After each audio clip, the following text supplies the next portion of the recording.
Yana bir hadis esimga tushib qoldi. Sahobalardan birlari kelib, Payg'ambarimiz sollallohu alayhi vasallamga savol beradi. Ya Rasululloh, men jigarchilik qilmoqchiman, lekin ular o'zini mendan tortiyatibdi.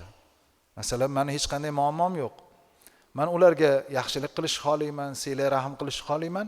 Ular men bilan silay rahim kesadi, ya'ni gaplashmaydi, e'tibor bermaydi. Nima qilay deganlarda, Payg'ambar alayhisalom san silay rahimni qilur dedilar. San silay rahimni qilaver, u yutqizadi, sen yutasan dedilar. Shu uchun hali yuqorida aytgandek, mabodo siz bilan muomala qilmasa ham ko'rganda assalomu alaykum deb chiroyli gapirib qo'yaverish kerak. Endi azizlar, shariatimizda bilasizlarki, biror bir amalimiz ajrsiz ketmaydi. Biror bir amalimiz mukofotsiz qolmaydi. Mana shu silay rahimni ham katta bu dunyo oxirat mukofotlari bor.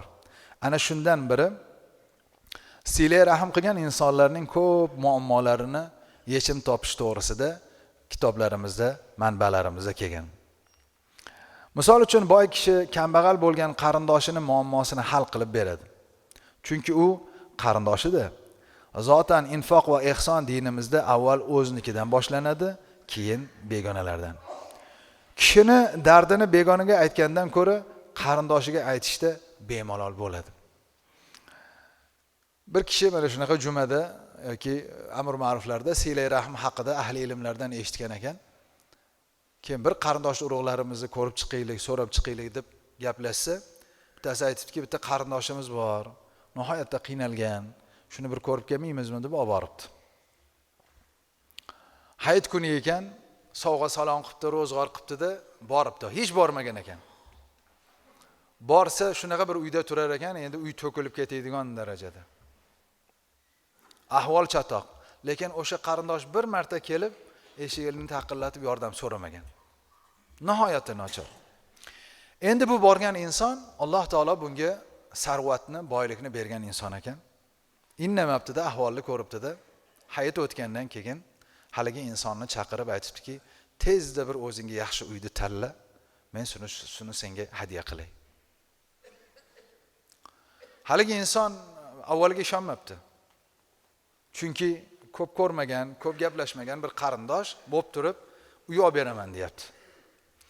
Yo, uyim bor debdi. Yo, u uyingizni men olaman debdi. Da haligi inson bir kichikroq bir uyni ko'rsatib, mayli agar imkoningiz bo'lsa shuni olib bering debdi. Haligi uyni olib berib, o'zi yashab turgan uyni sotib, sarmoya sifatida o'ziga beribdi. Buni oling, biror bir tijorat qilasiz yoki oilangizga ishlatasiz, meni haqqimga duo qiling. Mana aybim bilan siz shunday yashayapsiz. Alloh taolo dunyoda sinov o'laroq menga dunyo bergan. Bu qo'lni kiri bu. Bu meniki, vaqtincha meniki. Buni ishlatsam meniki, ishlatmay qolib ketsam bolalarimniki. Shu uchun mana shunday qarindoshim bo'lib turib, men boy bo'lishligim aslida meni aybim deb turib, haligi insondan uzr so'rab bir uy olib berdi. Ko'ryapsizmi? Silay rahimni sabablari juda ko'p, ya'ni foydalari juda ko'p. Shu borasizda ahvolni ko'rasiz, bir kasal bo'lib yotganini ko'rib qolasizda, yordam qilasiz.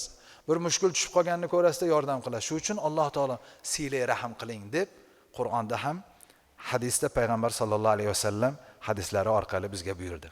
Yoki bo'lmasam qarindoshlaringizdan birontasini farzandi, o'zi tarbiyasi buzilganini ko'rsangiz, haddingiz sig'adi, bemalol eshigini taqillatib kirasiz. Sizga kelma demaydi, kirgizadi, gaplashib o'tirar ekansiz, balki uni nasihat qilarsiz. Sizni nasihatingiz bilan yaxshi bo'lib ketar. Hayotda bor-ku, men adashib yurdim, amaqim kirib bir gapni gapiruvdilar, shundan keyin to'g'ri bo'lib ketganman deydi. Yo bo'lmasa tog'am meni voy bumas buni qil deganlardan keyin menga insof kirgan deydigan qarindosh urug'lar bor. Shu uchun qarindosh urug'chilikning yana bitta katta bir foydasi silay rahim orqali tarbiyasi buzilgan yo adashgan insonlarni to'g'ri yo'lga boshlashga sabab bo'ladi.